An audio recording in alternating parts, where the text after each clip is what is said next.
नमस्कार दोस्तों, आप सभी का स्वागत है हमारे प्यारे चैनल डीडीवी कैंपस में नए उत्साह और नई उमंग के साथ। तो आज की हम जो वीडियो पढ़ेंगे वो वीडियो कौन सी वीडियो होगी तो कि मैथ स्पेशल होगी और स्पेशल किस एग्जाम के लिए होगा तो रेलवे ग्रुप डी के लिए होगा। आपको पता है कि एनटीपीसी के जो एग्जाम्स है वो खत्म होने वाले, तो अब इसके बाद ग्रुप डी के ही एग्जाम शुरू होंगे। तो हम बस मैथ के वही स्पेशल स्पेशल क्वेश्चंस आपको हम बताएंगे जो प्रीवियस ईयर में पूछे गए हैं और हमेशा से पूछे जाते हैं। और ये कौन से टॉपिक से होगा तो ये नंबर सिस्टम से होगा। किस टॉपिक से होगा दोस्तों? तो नंबर सिस्टम के होगा। और ये जो हमारी वीडियो होगी कौन सी पार्ट होगी तो वीडियो पार्ट 2 होगी। दोस्तों वीडियो को शुरू करने से पहले अगर आप हमारे चैनल पर नए हैं तो सबसे पहले हमारे चैनल को सब्सक्राइब कर लें। बगल में जो बेल आइकॉन है बेल आइकॉन को भी प्रेस कर दें ताकि हमसे आने वाली प्रत्येक वीडियो की नोटिफिकेशन सबसे पहले आप तक पहुंचे। साथ ही आपसे एक छोटी सी रिक्वेस्ट है कि आप वीडियो को बिना स्किप किए हुए वीडियो को लास्ट तक देखें ताकि हमारे जितने भी क्वेश्चंस का संग्रह है उससे आपको ज़्यादा से ज़्यादा लाभ मिल सके। ठीक है दोस्तों, और आपसे एक और भी छोटी सी रिक्वेस्ट है कि आप ज़्यादा से ज़्यादा वीडियो को शेयर करें ताकि हमें भी वीडियो बनाने में और आगे मोटिवेट मिले। ठीक है दोस्तों, तो हमारा आज का 20 क्वेश्चन हमने पहले वीडियो में कर लिए थे और ये हमारे 21वां क्वेश्चन है पार्ट 2 में। तो हमारा कौन सा क्वेश्चन है आज? वह संख्या ज्ञात कीजिए जो 84 से उतना ही अधिक है जितना 108 से क्या है कम है। तो हम वह संख्या क्या मानते हैं दोस्तों? वो संख्या हमारा क्या है? वो संख्या हमारा क्या है? x है। अब क्या कह रहा है? 84 से उतना ही अधिक है तो क्या है? x minus 84। इसमें x अधिक है दोस्तों। उसके बाद क्या कह रहा है? 108 से जितना ही कम है तो 108 माइनस x कर देंगे। इसको हम सॉल्व करेंगे। ये x इधर माइनस में है, इधर आएगा तो प्लस में हो जाएगा। तो ये क्या हो जाएगा? 2x इज इक्वल टू 108 इधर प्लस में है और ये जो 84 है इधर जाएगा तो ये प्लस में हो जाएगा क्योंकि उधर जो है माइनस में है। तो ये क्या हो जाएगा हमारा? 2x इज इक्वल टू हो जाएगा 192। तो x की वैल्यू क्या आ जाएगी हमारी? ये 2 से कट जाएगा तो कितना हो जाएगा दोस्तों? 96। कितना हो जाएगा? 96। तो हमारी x की वैल्यू कितनी आ गई दोस्तों? 96। तो अतः वह संख्या कौन सी कम होगी जो कि 84 से उतना ही अधिक है जितना कि 108 से कम है? तो वो संख्या हमारी 96 होगी। आप इसको देख भी सकते हैं दोस्तों। आपको क्या करना है कि 96 माइनस 84 करना है और 108 माइनस 96 करना है। तो ये आपका उतना ही कितना आएगा? 96 84, ये क्या हो जाएगा? 80 84 2 86, 86 12 हो जाएगा दोस्तों। 12 हो जाएगा और इधर भी कितना हो जाएगा? 8 और 4 12, 12 और 12 इक्वल है। तो संख्या हमारी कौन सी दोस्तों? सी आंसर होगा 96। आइए देखते हैं अगला क्वेश्चन क्या है हमारा। यदि 2 अंकों का योग 9 है, क्या है दोस्तों? 2 अंकों का योग 9 है। हम अंक क्या क्या मानते हैं दोस्तों? x है और एक y है। दोनों का योग कितना है दोस्तों? 9 है। अब क्या कह रहा है? दहाई के अंकों से इकाई के अंकों का अंतर कितना दोस्तों? 1 है। तो फिर वही संख्या क्या मानते हैं दोस्तों?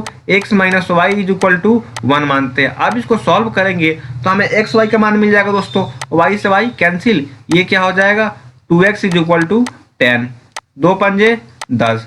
क्या हो जाएगा? x की वैल्यू 5 आ जाएगी। अब और किसी भी इक्वेशन में, ये इक्वेशन हमारा 1 है, ये इक्वेशन 2 है। अब किसी भी इक्वेशन में यदि हम x का मान पुट करेंगे तो हमारा y का मान आ जाएगा। हम मान लेते हैं x plus Y is equal to क्या दोस्तों? 9 है, यहाँ 5 है, plus Y is equal to 9 है। 5 जाकर उधर माइनस में होगा तो y की वैल्यू कितनी आ जाएगी हमारी? 4 आ जाएगी। अतः हमारी जो है x की वैल्यू कितनी आ गई? 5 आ गई और y की वैल्यू कितनी आ गई? 4 आ गई। ठीक है दोस्तों, अब क्या करते हैं? अब वह संख्या हम क्या मानते हैं? वह संख्या हमारा कितने अंकों का होना चाहिए? 2 अंकों का। तो 10x प्लस वाई मान लेते हैं। ठीक है, ये क्या हमारी? ये हमारी माना गया संख्या है। ठीक है, अब 10 इंटू एक्स का मान कितना है? 5 और प्लस वाई का मान कितना है? 4। 10 5 50 और 4 54। तो हमारा कौन सा ऑप्शन सही है? हमारा सी ऑप्शन सही है, 54 होगा हमारा आंसर। ठीक है दोस्तों, अब बात करते हैं अगले क्वेश्चन की। हमारा अगला क्वेश्चन क्या है दोस्तों? 2 संख्याओं का अनुपात 2:3 है तथा योगफल 210 है तो छोटी संख्या ज्ञात करें। ये क्या दे रखा है दोस्तों? 2:3 दे रखा है। इसको हम मान लेते हैं 2x और इसको मान लेते हैं हम 3x। दोस्तों ये जो होगी ये संख्या हमेशा छोटी होगी, ये संख्या हमेशा क्या होगी? बड़ी होगी। तो दोनों का योग दे रखा है। दोनों का योग क्या है दोस्तों? तो आप कहेंगे सर दोनों का योग जो है 210 है। 2 3 5, ये क्या हो जाएगा? 5x is equal to 210। ठीक है, यहाँ तो कोई दिक्कत नहीं। अब यहाँ x की वैल्यू आ जाएगी हमारी 42, 5 चौके 20 और 5 दूना का 10। x की वैल्यू कितनी आ गई? 42। तो इसमें हमारी छोटी संख्या क्या है दोस्तों? ये है 2x। ये पूछ क्या रहा है? छोटी संख्या पूछ रहा है। आप देख सकते हैं छोटी संख्या ही पूछ रहा है। 2x इज इक्वल टू हो जाएगा 42 इंटू में 2, 42 इंटू 2 84। तो हमारी कौन सी संख्या सही है? कौन सा ऑप्शन सही है? ए ऑप्शन सही है, 84 होगा। कौन सा आंसर होगा हमारा 84 होगा। दोस्तों आपसे एक छोटी सी रिक्वेस्ट है, आप वीडियो को ज़्यादा से ज़्यादा शेयर कर दें ताकि जितने भी क्वेश्चन है उसको ज़्यादा से ज़्यादा लोगों को लाभ मिल सके। ठीक है दोस्तों, अब क्या है अगला क्वेश्चन हमारा क्या है 24 है। एक संख्या का आधा भाग उसके 1/3 भाग से 10 ज्यादा है, वह संख्या ज्ञात करें। क्या करें दोस्तों, एक संख्या, वह संख्या हमने क्या मान लिया दोस्तों, आपको बस नंबर सिस्टम में मानना ही है। संख्या क्या मान लिया हमने, x मान लिया। संख्या के आधा मतलब संख्या x है उसका आधा, भाग का 1/3 भाग से 10 ज्यादा है मतलब -x संख्या हमारी उसके तिहाई भाग से इज इक्वल टू कितना ज्यादा है, 10 ज्यादा है। ठीक है, कोई दिक्कत। इसको हम सॉल्व करते हैं, 2 और 3 का एलसीएम कितना हो जाएगा, 6 हो जाएगा। 2 3 6, ये हो जाएगा 3x और 3 दूना 6 माइनस का 2x इज इक्वल टू 10 हो जाएगा।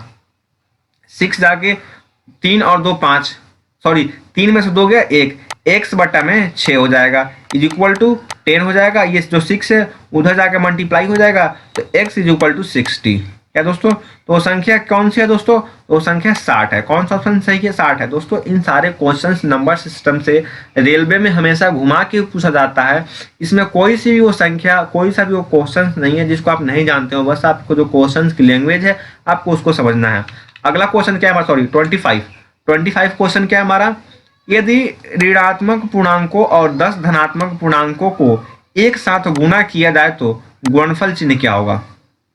अब दोस्तों पता है कि 199 है, ये क्या है, ये विषम है। क्या दोस्तों, विषम संख्या। ठीक है, अब जब भी विषम संख्या को हम गुणा करते हैं, जब भी विषम संख्या को हम गुणा करते हैं उसका हमेशा चिन्ह क्या रहता है दोस्तों, ऋणात्मक रहता है। क्या दोस्तों रहता है, ऋणात्मक रहता है। क्या दोस्तों, ऋणात्मक रहता है। ठीक है, अब बात करते हैं उसके बाद जब धनात्मक संख्याओं को हम गुणा करते हैं तो उसका क्या रहता है, हमेशा सम रहता है। 10 क्या है दोस्तों, 10 क्या है, विषम संख्या है। क्या दोस्तों, विषम संख्या है, ये क्या होता है धनात्मक, ये धनात्मक है। और तथा जब भी प्लस और माइनस को हम गुणा करेंगे तो ये हमेशा क्या देगा दोस्तों, हमारा माइनस देगा यानी ऋणात्मक देगा। तो हमारा कौन सा ऑप्शन सही है, ए ऑप्शन सही है, ऋणात्मक। आपको एक बार क्वेश्चन दोबारा पढ़िए, यदि 199 ऋणात्मक पूर्णांकों और 10 धनात्मक पूर्णांकों को एक साथ गुणा किया जाए तो गुणनफल चिन्ह क्या होगा। दोस्तों 199 जो है वो विषम संख्या है। जब भी विषम संख्या को गुणा करते हैं तो हमेशा माइनस होता है, और सम को जो हमेशा जब गुणा करते हैं तो प्लस में होता है। तो प्लस इंटू माइनस क्या होता है दोस्तों, माइनस। ये क्वेश्चन दोस्तों घुमा करके पूछा गया है, आप इसको बिल्कुल ध्यान से देखें और ध्यान से समझें और ध्यान से पढ़ें। क्या होगा, हमेशा माइनस होगा, ऋणात्मक। कौन सा सही होगा, ए ऑप्शन सही होगा। अब आते हैं 26 क्वेश्चन नंबर। 26 क्वेश्चन क्या कह रहा है, 1 3 5 डैश डैश डैश 25 को गुणा किया जाए तो दाईं और शून्यों की संख्या क्या होगी। दोस्तों आप क्या क्या, 1 है, 3 है, 5 है, 7 है, 9 है, 11 है, 13 है, 15 है, 17 है, 19 है, 21 है, 23 है, 25 है। ठीक है दोस्तों, अब इनके गुना किया जाए यदि सबको तो दाईं और शून्यों की संख्या कितनी होगी। दोस्तों आपको पता है कि सभी के जो लास्ट में है, सभी के लास्ट में इकाई के स्थान पर 5 के साथ कोई भी सम संख्या यदि आएगी तभी क्या होगा, 0 होगा। और क्या किसी के भी इकाई स्थान पर 5 को छोड़कर कोई सम संख्या है तो आप कहेंगे नहीं है। तो इसीलिए इसमें 0 की संख्या कितनी होगी दोस्तों, तो इसमें 0 की संख्या हमेशा शून्य होगी, क्योंकि 5 के अलावा इकाई स्थान पर कोई भी सम संख्या होनी चाहिए तभी क्या आएगा दोस्तों, शून्य आएगा। इसमें कौन सा ऑप्शन सही है, तो बी ऑप्शन सही है, इसमें एक भी शून्य की संख्या नहीं आएगी। उसके आगे देखते हैं दोस्तों, ये क्वेश्चन बिल्कुल आसान है और आपको सेकंडों में सॉल्व करना है। और ये कब पूछा गया था, तो आरआरबी ग्रुप डी जयपुर में पूछा गया था। किस पेपर में, 2014 के एग्जाम्स में ये पूछा गया था। आने वाला क्वेश्चन है 17 करोड़ में कितने शून्य होंगे। आप इसको देख के ही बता देंगे, हमने भी रटा है, आप भी रट ले इसे कि 17 करोड़ में कितने शून्य होंगे दोस्तों, तो 17 करोड़ में 7 शून्य होंगे। आप लिख सकते हैं इकाई, दहाई, सैकड़ा, हजार, 10,000, लाख, 10 लाख, करोड़। इकाई, दहाई, सैकड़ा, हजार, 10,000, लाख, 10 लाख, करोड़, 10 करोड़। देखिए कितने जीरो हैं, 1 2 3 4 5 6 7, कितने शून्य है दोस्तों, 7 शून्य है। कौन सा ऑप्शन सही है, तो हमारा सी ऑप्शन सही है। बात करते हैं अगले क्वेश्चन की। अगला क्वेश्चन क्या है हमारा, इनमें से कितनी संख्याओं के स्थान पर 6 इकाई स्थान पर सॉरी, इनमें से कितनी संख्याओं के इकाई स्थान में अंक 6 रहेगा। ठीक है दोस्तों, कितनी ऐसी संख्या है 19 का स्क्वायर प्लस 24 का स्क्वायर प्लस 26 का स्क्वायर, 36 का स्क्वायर, 34 का और 48 का, कितने ऐसे इकाई स्थान है जिनके स्थान पर 6 रहेगा। तो आपको कुछ नहीं करना है, आप सिंपल से इनको गुना कर ले। 19 का स्क्वायर क्या होता है सबको याद रहना चाहिए। तो 19 का स्क्वायर कितना होता है 361। 24 का स्क्वायर कितना होता है दोस्तों, तो 576 होता है। ठीक है दोस्तों, और 26 का स्क्वायर कितना होता है, तो 26 का आपका आंसर 676 होता है। फिर आपको आता है 36 का स्क्वायर कितना होता है दोस्तों, तो 36 का स्क्वायर 1296 होता है। और फिर आता है 34 का स्क्वायर, 34 का स्क्वायर कितना होता है दोस्तों, तो 1156 होता है, 1156 होता है। फिर बात करते हैं 48 का स्क्वायर कितना होता है दोस्तों, तो आपका 48 का स्क्वायर 2304 होता है। दोस्तों हमने भी इसको रट रखा है, आप भी इसको रट ले। ठीक है, अब देखिए आपको एक और तरीका बता दें, इसमें क्या होगा, एक तो 24 होगा, एक 26 होगा और ये के 36 होगा। तो कितनी संख्याएं होंगी दोस्तों, तो हमारा डी ऑप्शन, सॉरी 4 होगा ना, 4, 1 2 3 और एक ये 4, 36। कौन सा ऑप्शन सही है हमारा, ए ऑप्शन सही है 4। आपको एक और बात ध्यान रखनी है, आप इसकी जो लास्ट वाली संख्या आप उसको गुणा करके ट्राई करें। ठीक है, 19 का है तो 99 81, एक होगा नहीं, ये भी गलत होगा 19 का। फिर आ जाइए 24 पे, 24 का जो 4 है उसको गुणा करें, 4 चौका 16, हाँ जी, तो इसके लास्ट में 6 आ रहा है तो ये सही होगा, एक ही हो गया। 6 का 36, 26 का, इसकी भी लास्ट में 6 आ रहा है तो एक ये भी होगा 26। फिर आ जाइए आप 36 पे, तो 6 का 36, इसका भी होगा 6 3। अब आ जाइए 36 पे, इसका भी 6 का 36, इसका भी 6 आ रहा है इसका। आप ऐसे भी करके देख सकते हैं कि किसके लास्ट में 6 आ रहा है वही संख्या है। तो ऐसी कौन सी संख्या है, तो पहला क्या है 4 चौको 16, 24 है, 26 है, 36 है और 34 है। कितनी संख्या है, 4 है। तो कौन सा ऑप्शन सही है हमारा, ए ऑप्शन सही है। आइए देखते हैं अगला क्वेश्चन क्या है हमारा, 658 गुणे 539 गुणे 476 गुणे 312 के गुणनफल में इकाई अंक कौन सा है। इसमें क्या है दोस्तों, इकाई अंक देखना है, तो आपको इसमें कुछ नहीं करना है।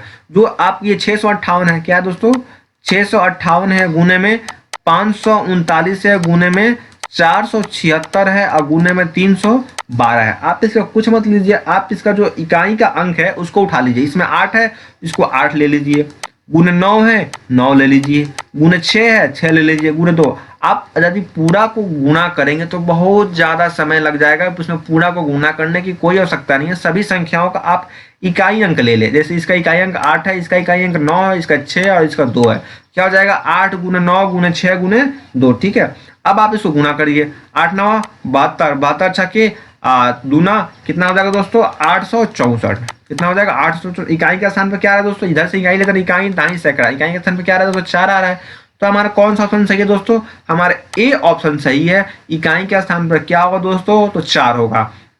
बात करते हैं अगले क्वेश्चन की। अगला क्वेश्चन क्या है हमारा, 121 में से 11 को 10 बार घटाने पर क्या बचेगा। दोस्तों आप इसको सेकंडों में सॉल्व कर सकते हैं। 11 दहा में 110 और किस में से घटाना है, 121 में से 110 आप घटा दीजिए, 1 2 में से 1 गया 1 और 1 में 0, कितना बचेगा दोस्तों 11 बचेगा। हमारा कौन सा ऑप्शन सही है, बी ऑप्शन सही है। ठीक है दोस्तों, ये देखते हैं अगला क्वेश्चन क्या है हमारा, एक संख्या 27 से उतना ही अधिक है जितनी कि 77 से कम है, वह संख्या क्या है। क्या दोस्तों, एक वह संख्या है, मान लीजिए वो संख्या क्या है दोस्तों x है, वो संख्या क्या है हमारी x है, 27 से उतना ही अधिक है, 27 से उतना ही अधिक है तो x माइनस 27। ठीक है, 77 से उतना ही कम है, इधर क्या हो जाएगा 77 माइनस x। ठीक है दोस्तों, कोई दिक्कत, x इधर माइनस में इधर आके प्लस में हो जाएगा, ये हो जाएगा 2x is equal to 77 minus 27, minus में इधर जाकर करके प्लस में हो जाएगा। ठीक है, तो 2x इज इक्वल टू क्या हो जाएगा 104। कितना हो जाएगा दोस्तों 104। तो x की वैल्यू कितनी हो जाएगी, 2 5 10 और 2 दूना के 4, 52। x की वैल्यू कितनी हो गई 52, अतः वो हमारी संख्या कौन सी होगी, a होगा 52। ठीक है दोस्तों, ये देखते हैं अगला क्वेश्चन क्या है हमारा, 0.0029 में सार्थक अंकों की संख्या कितनी है। दोस्तों जब भी आपकी सार्थक अंक की बात करें तो दशमलव बिंदु के पहले, क्या दोस्तों, दशमलव बिंदु के पहले यदि कोई अशून्य अंक ना हो तो दशमलव के बिंदु के तुरंत बाद शून्य को छोड़कर संख्या में जितने ही अंक होते हैं वो सभी सार्थक अंक होते हैं। तो इसमें क्या है दोस्तों 0.0029 दे रखा है अब दशमलव के बाद जीरो को छोड़ करके जितने भी अंक है आप उन अंकों को ले लीजिए। कितने अंक है दोस्तों? 2 और 9। इसमें सार्थक अंकों की संख्या कितनी है? तो 32 का होगा 2। डी ऑप्शन सही होगा। सार्थक अंकों की संख्या कितनी है? 2। 2 आपको हमेशा याद रखना है, दशमलव के बाद जीरो, जीरो को छोड़कर उसके बाद जितने भी अंक होता है तो वही जो होता है सार्थक अंक होते हैं। एक आपको एग्जांपल हम देके बता रहे हैं आपको कि हम लेते हैं एग्जांपल 0.0035007 में यदि सार्थक अंकों की बात करें तो दशमलव के बाद ये 2 जीरो है, 2 जीरो को छोड़ दीजिए। इसमें सार्थक अंक संख्या कौन कौन सी है? 3507, क्योंकि ये अंक के बाद जीरो है इसीलिए इसको भी सार्थक अंक में लिया जाएगा। तो इसमें सार्थक अंकों की संख्या कितनी है दोस्तों? 3507। अतः इसमें सार्थक अंकों की संख्या कितनी है दोस्तों? तो 4 है सार्थक अंकों की संख्या। ठीक है, आपको ऐसे याद रखना है। अगला क्वेश्चन क्या है हमारा? -5, -20 और -91 का गुणनफल क्या होगा दोस्तों? क्या दोस्तों? -5 और -20 और -99 का गुणनफल क्या होगा? इसमें आपको कुछ नहीं करना है। -5 गुने में -20 गुने में -199, ये और माइनस क्या हो जाएंगे? प्लस हो जाएंगे। तो प्लस का 20 पंजे 100 गुने में माइनस का 199। तो प्लस और माइनस क्या हो जाएगा दोस्तों? आपका आंसर माइनस हो जाएगा और 199 एच लिख देंगे और उस पर 2 जीरो जो है पुट कर देंगे। तो क्या हो जाएगा दोस्तों? 19,900 हो जाएगा। ठीक है, 19,900। तो हमारा कौन सा ऑप्शन सही होगा दोस्तों? तो आप कहेंगे कि सर हमारा सी ऑप्शन सही होगा, 19,900। आप इसमें माइनस प्लस का कंफ्यूजन नहीं रहना है। माइनस इंटू माइनस प्लस होता है और माइनस इंटू प्लस माइनस होता है। ठीक है दोस्तों, बात करते हैं अगला क्वेश्चन जो है हमारा बिल्कुल इजी है। गणित चिन्ह में इस सिग्मा प्रदर्शित करता है घटाना, जोड़ना, भाग और गुणा। आपको यह हमेशा याद रखना है कि जहां भी आपको सिग्मा चिन्ह दिखे वो हमेशा किसको? तो हमेशा बी ऑप्शन जो है जोड़ को प्रदर्शित करता है। ठीक है दोस्तों, बात करते हैं अगला क्वेश्चन की। अगला क्वेश्चन क्या है हमारा? कौन सी संख्या रोमन संख्या में प्रदर्शित नहीं की जा सकती है? 77 को भी आप 66 को भी रोमन में लिख सकते हैं, सी को भी 88 को भी रोमन में और 70 रोमन के, बट जीरो है वो जीरो किसी भी लिपि में किसी भी भाषा में जीरो को जीरो ही लिखते हैं। ठीक है दोस्तों, तो इसको रोमन में प्रदर्शित नहीं किया जा सकता है। कौन सा ऑप्शन सही है हमारा? तो डी ऑप्शन हमारा सही है। ठीक है, 36वां क्वेश्चन क्या है हमारा? चिन्ह प्रदर्शित करता है। ये जो चिन्ह है क्या प्रदर्शित करता है? ठीक है दोस्तों, इंफिनिटिव अनंत को प्रदर्शित करता है। तो हमारा कौन सा ऑप्शन सही है? डी। जहां भी आपको ऐसा चिन्ह दिखेगा समझिएगा वो अनंत को प्रदर्शित कर रहा है। ठीक है दोस्तों, अगला क्वेश्चन क्या है हमारा? 15 और 85 के बीच कितनी प्राकृत संख्याएं हैं जो 7 से विभाजित हो जाती है? सबसे पहले हम प्राकृत संख्या लिखते हैं। एक 21 है, मतलब 15 और 85 के बीच में जितने भी 7 से डिवाइड होने वाले उनका टेबल आप उनको लिख दीजिए। 21 है, 21, 28, 35, 42, 49, 56, 63, 70, 77, 84। कितनी संख्या होगी दोस्तों? 1, 2, 3, 4, 5, 6, 7, 8, 9, 10। अतः हमारी कितनी संख्या दोस्तों? तो बी 10 आंसर हमारा सही होगा। अगला क्वेश्चन कौन सा है हमारा? इनमें से कौन सी संख्या एक मौलिक संख्या के साथ सम संख्या भी है? इनमें से वो कौन सा ऐसा संख्या है जो मौलिक संख्या भी मतलब खुद है, मतलब खुद से डिवाइड होगा और नहीं किसी संख्या से भी डिवाइड नहीं होगा, लेकिन वो सम संख्या भी है? तो हमारा संख्या कौन सा है दोस्तों? बी 2, क्योंकि 2 एक सम संख्या भी है और मौलिक संख्या भी है, क्योंकि वो अपने सिवा यानी एक को छोड़ के अपने सिवा छोड़ के और किसी भी संख्या से वो डिवाइडेबल नहीं होता है, इसलिए 2 एक मौलिक संख्या भी है और सम संख्या भी है। ठीक है दोस्तों, सम संख्या किसे कहते हैं? वैसी संख्या जो 2 से पूरा भाग लग जाए उसे सम संख्या कहते हैं। ठीक है दोस्तों, अगला क्वेश्चन क्या है हमारा? 39 नंबर क्वेश्चन क्या है हमारा दोस्तों? यदि आप 291 से 300 तक के सभी अंकों को लिखेंगे तो बताएंगे कितनी बार सम संख्या लिखेंगे? दोस्तों ये नहीं पूछा जा रहा है आपकी सम संख्या कितनी है, यहाँ पर ये पूछा जा रहा है कि आप सम संख्या जो है कितनी बार लिखेंगे। तो पहला क्या है हमारा? 291, 292, 293, 294, 295, 296, 295, 296, 297, 298, 299 और ये पूरा जो हो जाएगा 300। तो एक आप यहाँ आप काउंट करके आप सामने आपने सम संख्या कितनी बार लिखा है, 1 2 3 4 5 6 7 8 9 10 11 12 13।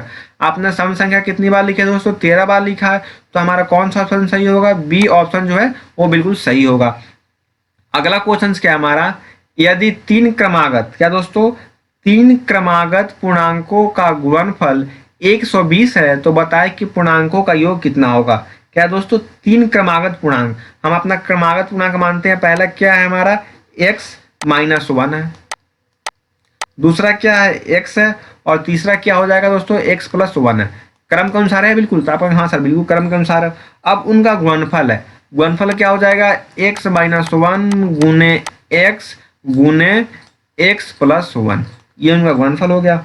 अब यदि इनको गुणा करेंगे हम तो क्या हो जाएगा दोस्तों, x³ - x। ठीक है, कोई दिक्कत नहीं। अब क्या कह रहा है, उन तीनों का गुणनफल कितना है दोस्तों, 100। कितना हमारा हो गया, x³ - 6 = 120, मतलब दोनों का जो गुणनफल इतना है। अब हमें इसको बोथ साइड क्यूब करना है, तो क्यूब करने के लिए हम एक संख्या मानते हैं। हमें क्या मानना है दोस्तों, तो हमने यहाँ ले लिया x³ - x = 120 को 125 लिख दिया और -5 लिख दिया। मतलब यदि इसमें से हम 5 घटाएंगे तो 120 आ जाएगा। हमने यहाँ इतना जितना ही उतना ही संख्या घटाया है जितना कि इसमें जोड़ा है। ठीक है, कोई दिक्कत नहीं। अब क्या करते हैं कि इसको हम क्यूब लिख देते हैं, x³ - x = 5 का क्यूब -5। ठीक है, कोई दिक्कत। अब यदि इसको तुलना करेंगे हम तो हमारे x की वैल्यू कितनी आ जाएगी दोस्तों, 5 आ जाएगी। क्योंकि देखिए जब भी हम 5 का क्यूब इधर x का क्यूब, तो मतलब x की वैल्यू कितनी है, 5। यहाँ पे x की वैल्यू कितनी हो गई, 5 आ गई। अब वो क्रमागत संख्या हमने क्या माना है, पहले को माना है x-1, इसको माना है x और इसको माना है x+1। तो हमने क्रमागत संख्या अपना ले लेते हैं x-1। x की वैल्यू कितनी है हमारी, तो इसका हो जाएगा कितना, 4 हो जाएगा। इसका x माना है तो ये कितना हो जाएगा, 5 हो जाएगा।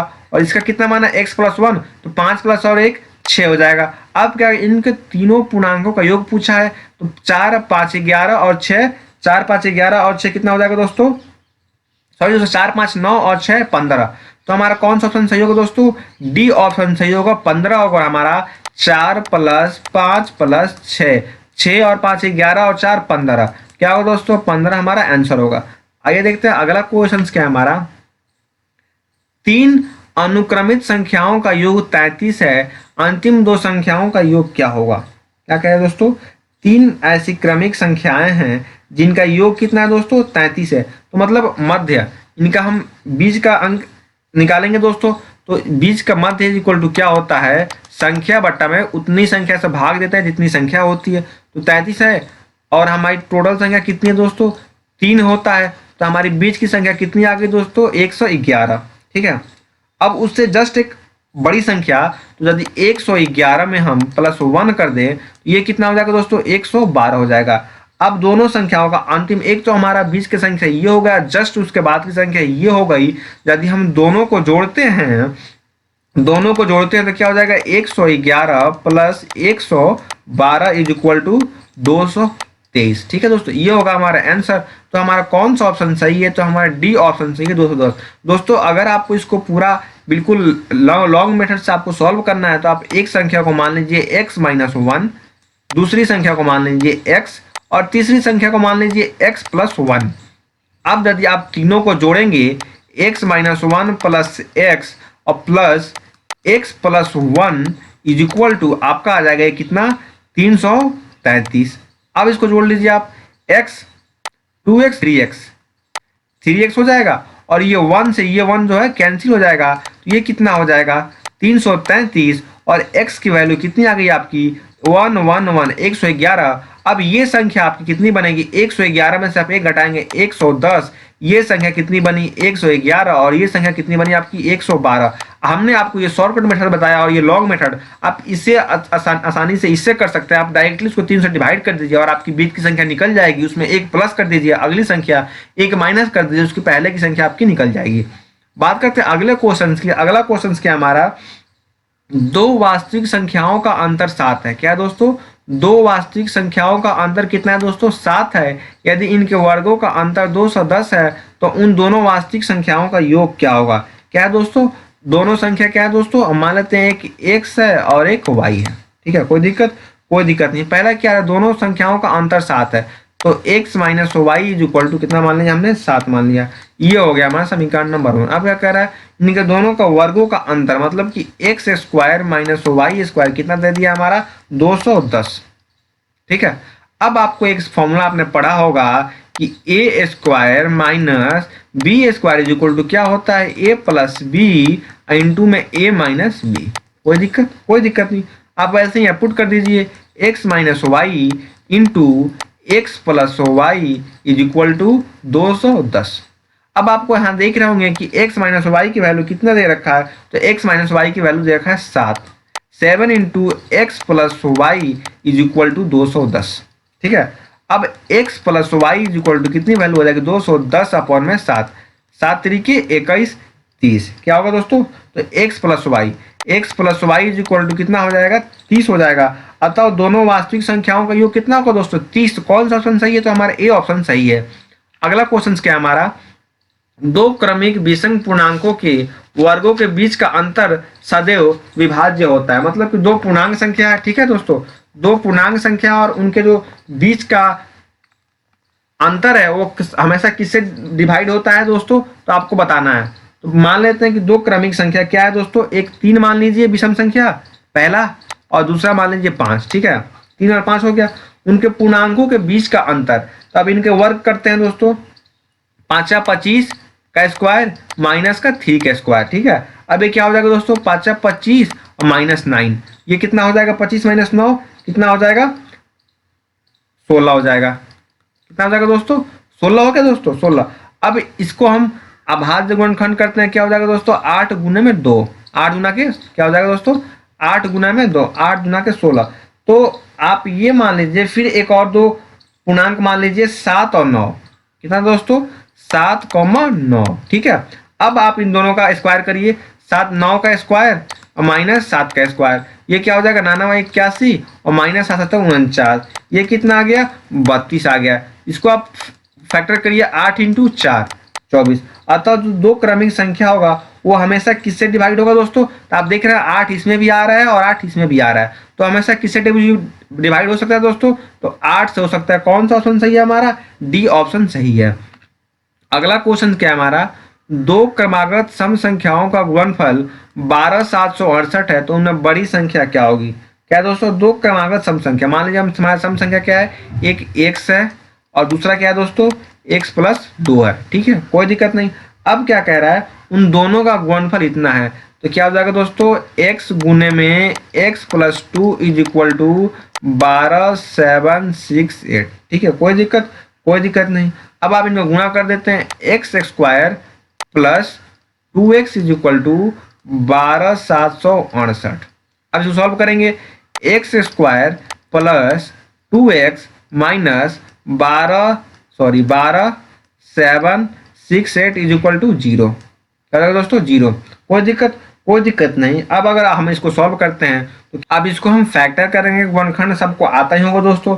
तो गुणनखंड कैसे करेंगे, पहले हम लिखेंगे एक्स स्क्वायर प्लस 114x, ठीक है दोस्तों, minus 112x minus 12768 is equal to 0। कोई दिक्कत नहीं। अब इसमें हम क्या करते हैं, इसमें x यदि कॉमन लेंगे तो ये क्या हो जाएगा, x प्लस 114 माइनस इसमें क्या कॉमन लेना है, 112 यदि कॉमन लेंगे तो ये क्या हो जाएगा, x प्लस 114। ठीक है दोस्तों, इज इक्वल टू 0। ये क्या हो जाएगा, x माइनस 112, एक क्या हो जाएगा, x प्लस 114। कोई दिक्कत नहीं। अब इसमें x की वैल्यू क्या आ गई, x की वैल्यू एक 112 आ जाएगा और एक x की वैल्यू क्या हो जाएगा, माइनस 114 हो जाएगा, जो कि हमेशा ऋणात्मक वाला चिन्ह हम नहीं लेते हैं, ऋणात्मक वाला नहीं लेते हैं। तो x की वैल्यू में क्या लेंगे दोस्तों, 112। अब क्या पूछ रहा है, उनमें से बड़ी संख्या हमारी कौन सी होगी दोस्तों, तो आप मेरे साथ x प्लस 2 होगी, तो 112 प्लस 2 114, कितना हो जाएगा दोस्तों, 114। और हमारी कौन सा ऑप्शन सही होगा, तो हमारा सी ऑप्शन सही होगा, 114। बात करते हैं अगले क्वेश्चन की। अगला क्वेश्चन क्या है हमारा, वह बड़ी से बड़ी संख्या जिसके द्वारा तीन क्रमागत सम प्रकृत संख्याओं का गुणनफल हमेशा विभाज्य हो। वह बड़ी से बड़ी संख्या ज्ञात करना है। मान लीजिए कि 3 क्रमागत सम संख्या तथा प्राकृत संख्या क्या होगी। पहला हो जाएगा 2, 4, 6 हो गया। अब संख्याओं का गुणनफल 4 दूना क्या 8, 4 दूना क्या 8 और 8 से क्या 48, इनका गुणनफल क्या हो जाएगा दोस्तों 48 हो जाएगा। कोई दिक्कत नहीं। अब फिर 3 क्रमागत सम संख्या एक और मानिए 4, 6, 8, 4, 6 और 8 और इनका गुणनफल लीजिए। और इनका गुणनफल कितना आएगा दोस्तों 192 आ जाएगा। कितना आ जाएगा 192। अब इसको कर देते हैं 48 गुने 1 और इसको कर देते हैं 48 गुने 4। अतः जो भी 3 क्रमागत सम संख्या होगी वो हमेशा किससे विभाज्य होगा दोस्तों तो 48 होगा। तो हमारा कौन सा ऑप्शन सही है, सी ऑप्शन सही है 48। अगला क्वेश्चन क्या है हमारा, 2 क्रमागत संख्याओं का योगफल 10 है, बड़ी सम संख्या का मान क्या होगा। 2 क्रमागत सम संख्या, तो हम मानते हैं पहला सम संख्या क्या है x है और दूसरा क्या है x प्लस 2 है। ठीक है, अब क्या कह रहा है, दोनों का गुणनफल दोनों का योगफल कह रहा है ना, दोनों का योगफल x plus 2 is equal to 10। 2x और 2 जाकर उधर माइनस में हो जाएगा तो क्या हो जाएगा 10 माइनस 2, तो 2x इज इक्वल टू क्या हो जाएगा 8, ये 2 चौके 8। x की वैल्यू कितनी आ गई 4 आ गई। ठीक है, कोई दिक्कत नहीं। अब क्या कह रहा है, बड़ी संख्या क्या है हमारा x प्लस 2, क्या दोस्तों x प्लस 2, तो 4 प्लस 2 इज इक्वल टू 6। वो बड़ी संख्या क्या होगी हमारी 6 होगी। और कौन सा ऑप्शन सही होगा तो हमारा सी ऑप्शन जो है सही होगा। अगला क्वेश्चन क्या है हमारा, यदि 180 को 2 भागों में इस तरह विभक्त किया जाए कि दूसरा भाग पहले भाग के 12 दूने से 12 अधिक हो तो दोनों भाग ज्ञात करें। क्या करें दोस्तों, दोनों भाग ज्ञात करें। मान लीजिए वो भाग क्या है दोस्तों, तो भाग x है। क्या है दोस्तों x है। अब क्या कह रहा है, दूसरा भाग क्या मान लेते हैं, दूसरा भाग मान लेते हैं 2x प्लस 12। हमने ये 12 क्यों है, क्योंकि वो पहली संख्या से 2 गुने से, ये पहली संख्या है इसका हमने 2 गुना कर दिया और इससे हमने ये 12 जोड़ के 12 अधिक कर दिया। ये हो गया हमारा पहली संख्या, ये हो गया हमारा दूसरी संख्या। ठीक है, तो ये दूसरी संख्या और ये पहली संख्या हो गया, कोई दिक्कत। अब क्या कह रहा है, अब क्या कह रहे हैं, यदि 180 के दोनों भागों में इस तरह विभक्त किया जाए कि दूसरा भाग पहले भाग से 12 अधिक है। ठीक है दोस्तों, अब क्या क्या करना है हमें कि x प्लस 2x प्लस 12 दोनों को जोड़ देना है, इज इक्वल टू कितना आ जाएगा 180 हो जाएगा। अब इसको जोड़िए 2x और एक क्या हो जाएगा 3x इज इक्वल टू 180। ये जो 12 है इधर प्लस में है, इधर किधर हो जाएगा माइनस में हो जाएगा। तो ये क्या हो जाएगा हमारा 3x इज इक्वल टू 168। तो x इज इक्वल टू क्या हो जाएगा 3 5 15 और 3 6 18, x इज इक्वल टू क्या हो जाएगा 56 आ जाएगा। अब क्या कह रहा है कि दूसरी संख्या ज्ञात करें। कौन सी संख्या, दूसरा संख्या तो पहला संख्या दोनों ज्ञात करना है। तो पहला संख्या तो हमारा 56 आ गया दोस्तों। अब दूसरा संख्या ज्ञात करना है, तो दूसरा संख्या क्या है हमारा 2x प्लस 12 है। 2 गुने में 56 प्लस 12, 2 गुना 56 और प्लस का 12, ये कितना हो जाएगा हमारा 124। तो हमारा दोनों संख्या क्या होगा दोस्तों 56 और 124। तो हमारा कौन सा ऑप्शन सही है, ए ऑप्शन जो है सही होगा। अगला क्वेश्चन क्या है, एक संख्या के 4 गुने से 15 कम 9 है वह संख्या ज्ञात करें। एक संख्या के 4 गुने से 4 गुने, मान लीजिए वो संख्या क्या है x है, गुने में 4 हो गया से 15 कम क्या है 9 है। आपको सीधा सीधा क्वेश्चन देखना है। संख्या के 4 गुना कर दिया हमने, 15 ये कम कर दिया, तो कितना है दोस्तों 9 है। अब इसको सॉल्व करेंगे, ये हो जाएगा x और ये जो 15 है उधर जाकर माइनस में हो जाएगा, सॉरी प्लस में हो जाएगा। तो 9 प्लस 15 और 4 गुणा में इधर आकर क्या हो जाएगा डिवाइड में हो जाएगा। तो 15 और 9 कितना हो जाएगा 15 5 20 24, 24 बट्टा में 4 और 4 छक्के 24। तो वो संख्या क्या होगी दोस्तों 6 होगा। हमारा आंसर क्या है दोस्तों, ए ऑप्शन सही है। अगला क्वेश्चन क्या है हमारा, ये क्वेश्चन क्या है, किसी संख्या के 1/4 इसकी अगली संख्या के 1/5वें भाग से 3 अधिक है। माना कि वो संख्या क्या है x है। ठीक है, x है, तो किसी संख्या के 1/4 इसकी अगली संख्या के 1/5वें भाग से 3 अधिक है। कितना अधिक है दोस्तों, तो वो मान लीजिए हमने पहली संख्या को क्या मान लिया x मान लिया। अब क्या कह रहा है 5वें भाग माइनस x प्लस का 1 बट्टा में 5वें भाग हो गया। कितना अधिक है 3 अधिक है। ये कितना भाग है, ये 4 भाग है, चौथाई है। ठीक है, अब इसको हम सॉल्व करेंगे, तो 5 और 4 का एलसीएम कितना हो जाएगा 20 हो जाएगा। 4 5 20, ये क्या हो जाएगा 5x हो जाएगा, माइनस 5 चौका 20, ये हो जाएगा 4 into x plus 1 is equal to 3। Solve करेंगे इसको, ये क्या हो जाएगा दोस्तों 5x माइनस का 4x माइनस का 4 इज इक्वल टू 20×60 हो जाएगा। कोई दिक्कत नहीं। इसको सॉल्व करेंगे, 5x में से 4x किया, क्या हो जाएगा, x minus 4 is equal to 60। तो x इज इक्वल टू इधर जाकर वो प्लस में हो जाएगा, ये क्या हो जाएगा 64।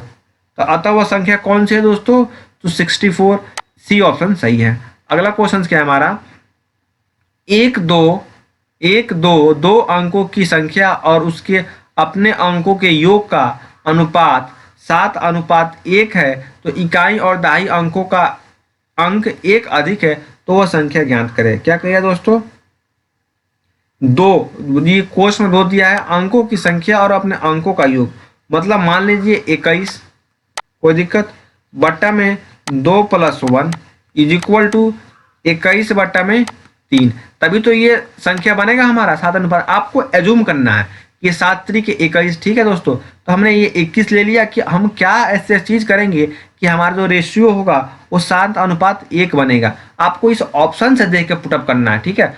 43 करेंगे तो होगा नहीं, क्योंकि वो 7 से डिविजल है नहीं, 32 भी नहीं होगा, 65 भी नहीं होगा। तो हमारा लास्ट क्या बचता है 21, तो 21 बट्टा हमने 1 ले लिया, तो हमने 21 ले लिया, 21 अनुपात 3 ले लिया, 3 एकम 3 और 3 7 21, ये हमारा रेशियो बन रहा है। कुछ ऐसे क्वेश्चंस होते हैं जो आपके ऑप्शन से सॉल्व होते हैं और ये क्वेश्चंस वही है आपके ऑप्शन से सॉल्व होगा। तो हमारा कौन सा ऑप्शन सही होगा, डी ऑप्शन सही होगा। अगला क्वेश्चन क्या है हमारा, 51 यदि दो संख्याओं का गुणनफल 1452 है, कितना दोस्तों 1452 है, और पहली संख्या दूसरी संख्या का 1/3 है, तो पहली संख्या ज्ञात करें। क्या दोस्तों, मान लीजिए कि हमने पहली संख्या क्या मान लीजिए, हमने पहली संख्या मान लिया x है, और दूसरी संख्या क्या मान लीजिए हमने 3x है, ठीक है। अब क्या कह रहा है, दोनों का गुणनफल x गुने में 3x इज इक्वल टू 1452, ये क्या हो जाएगा 3x² इज इक्वल टू क्या हो जाएगा 1452 हो जाएगा। तो x² इज इक्वल टू क्या हो जाएगा दोस्तों, x² इज इक्वल टू हो जाएगा 1452/3। कोई दिक्कत नहीं।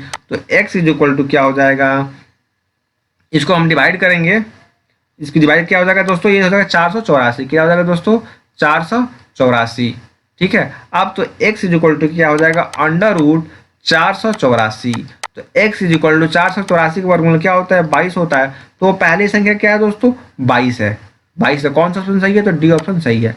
तो दोस्तों ये थी हमारी कुछ आज नंबर सिस्टम की पार्ट 2 की वीडियो। आपको हमारी वीडियो कैसी लगी कमेंट करके कमेंट बॉक्स में बताएं। साथ ही अगर आपको किसी भी क्वेश्चन में डाउट हो या फिर किसी भी क्वेश्चन में कोई दिक्कत हो तो आप हमें कमेंट करके कमेंट सेक्शन में पूछ सकते हैं। तो प्लीज़ आप वीडियो को ज़्यादा से ज़्यादा शेयर करें। मिलते हैं नेक्स्ट वीडियो में नए क्वेश्चन के साथ, तब के लिए धन्यवाद।